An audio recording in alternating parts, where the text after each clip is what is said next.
All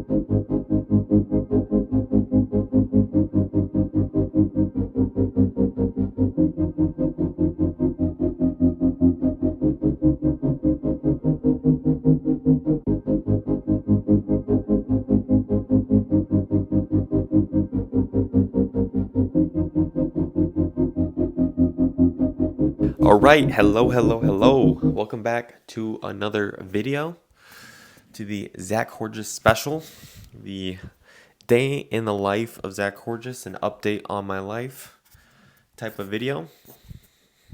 Rambling at this point. Anyways, today's topic of today's video is going to be a little bit different.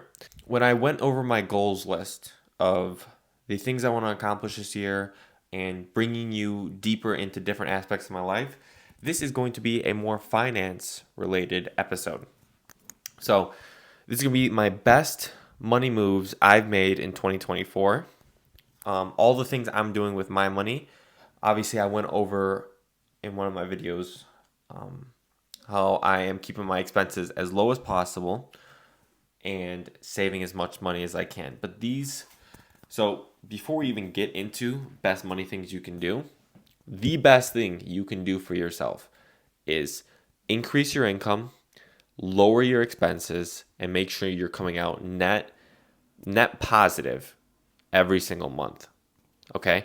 If some of those things are not aligned right now, I wouldn't even watch the rest of this video, because those are the things you should be focusing on right now. Income higher than your expenses, dropping your expenses as low as you can so you can save a good $1,000, $2,000, $3,000 a month. That is what you were looking for.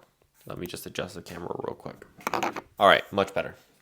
So after you have gotten your income situation and your expenses under check, these are the few things that I've been doing to maximizing my money. So in my checking account, I have about $100 in it. Now I have zero expenses coming out of my checking account. That's why I keep it so low. If you have recurring expenses coming out, I would never do that. I would always put it on a credit card. Now, only put it on a credit card if you don't carry a balance on your credit card every month. So this is very important.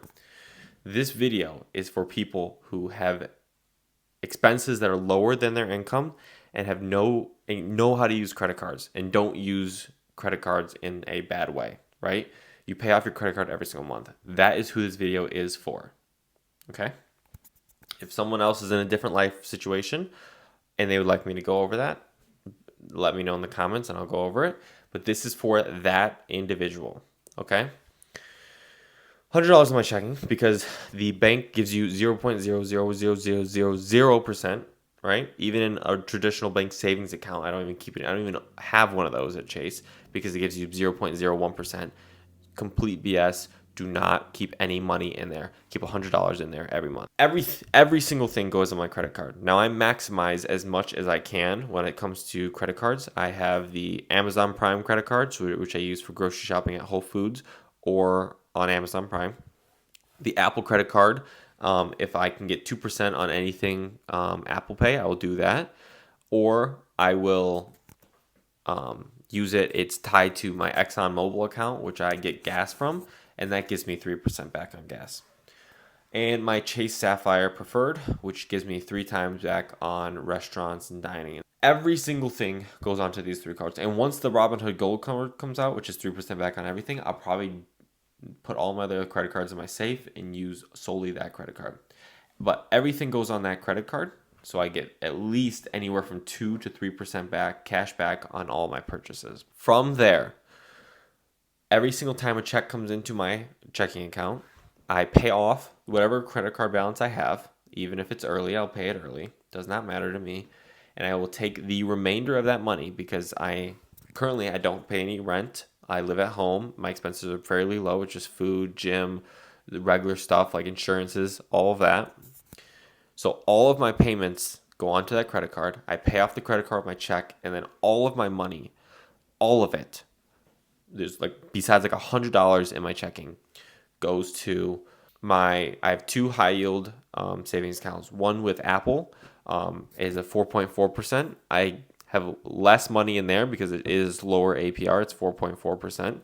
And I keep the rest of my money in Robinhood, I pay for gold, which is $5 a month. That gives me 5% return on my money. After I think like $1,000, $2,000, you start making your money back on that investment of that $5. Highly, highly recommend. Now, the challenge then becomes not spending that money every single time I see a good deal in stocks. I want to keep a good reserve amount of money in case there is some sort of recession or fall in stocks that I want to invest in. So I try not to spend that money as much as I can. Occasionally, I will sell puts if I can get a higher premium for that week rather than 5%. But that is what I'm going for. Why 2 savings accounts? Well, I don't want all my money tied up in Robinhood because that's where my main brokerage is as well. So I don't want to keep too much money in there in case I can't do anything with it. That is why I have the Apple 4.4%. Now, there are other ones like I know SoFi is 4.6. I just feel comfortable with Apple 4.4, that 0.2. If you want to maximize, go ahead. Technically, all maximizing will be going towards that 5% in Robinhood, but you do you. After that, all of my money sits there in that 5% account, besides like 6 months to a year of expenses in my Apple savings. And again, 6 months to a year of expenses for me looks much different than you probably, because you probably pay rent and you have other expenses. I am blessed enough not to have that, so my 6 to 12 to 10 or 6 months to a year of expenses is on the lighter side. Once you have your savings account that has your 6 to 12 months of expenses, and then you also are dumping every single thing into your brokerage account or your Robinhood account, which is at 5% cash yielding. And until you find any good deals, it stays in there. Then what I am doing with my money, this is not financial advice whatsoever, right? If I were to give you financial advice, I would be saying put everything into SPY, VOO, index funds, and I would be selling puts and selling calls on all those if I'm giving very blanket advice, okay? 11% a year. On those ETFs in particular, if you want to go market returns, we're at 9%, right?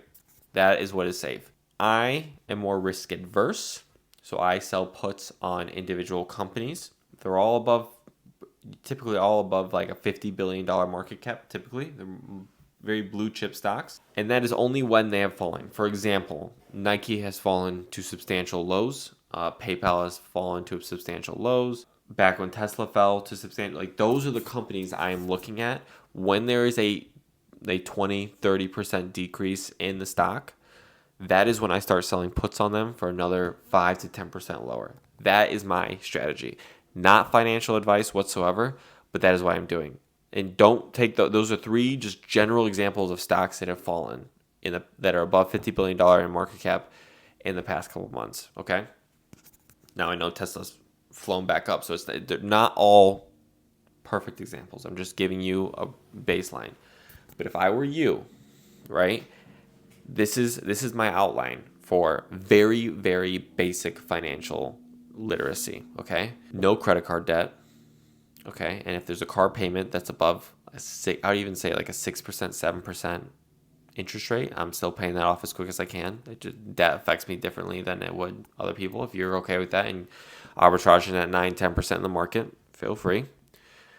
Nothing stays in a traditional savings account or a checking account. It is highway robbery. You're giving the bank money that they're just going to use and put it in a 5% account, and which they're doing exactly what you should be doing with your money. Okay, so don't be that stupid and take it out of that unless you have it reoccurring for rent and you're bad at managing that. Maybe keep a month of expenses in there, but that is it. Okay, everything in a 5% account. So your money's at least getting 5%. If you don't like Robinhood, you want to use something else like 4.6 at SoFi, 4.4 in Apple, whatever you want to use. Every single thing goes on a credit card, so you're getting 2 to 3% off every single one of your purchases because that comes back as cash back. Or if you're a reward hacker, feel free to use it reward-wise. Doesn't matter to me. And then any extra money, right? You are selling puts on indexes, obtaining those indexes or buying them, right? And then you're selling calls on the indexes. Like that is the cycle of what I do. Okay, and again, some of them are individual stocks, some of them are indexes. That is basic financial literacy. Like those are the biggest things that are just keeping me on pace in my financial journey, okay? Again, if you have an income problem, if you have a spending problem, those are things you need to tackle first. None of this advice will help you whatsoever. 2%, 3% off on credit cards is nothing. It hurts you when you're paying 27 to 29% on interest, right? You think you're arbitraging putting it on a credit card, 2 to 3% on a 27% interest. You're really just giving them 24%, okay? Get rid of that is the main focus. And if your expenses are higher than your income and you can't get yourself out of that hole, you need to either get a better job or get a second job, drive for Uber Eats, something of that nature. That is what you need to be doing, okay? It is basic inputs and outputs. If your outputs are more than your inputs, you need to do something about it. That's like the first baseline. That's the only thing that's going to help you. And the only person that can help you is you, okay? Whatever that looks like to you, it's different for everyone's situation. If they have kids, if they have if they work late hours, late nights, whatever it is, income is your issue.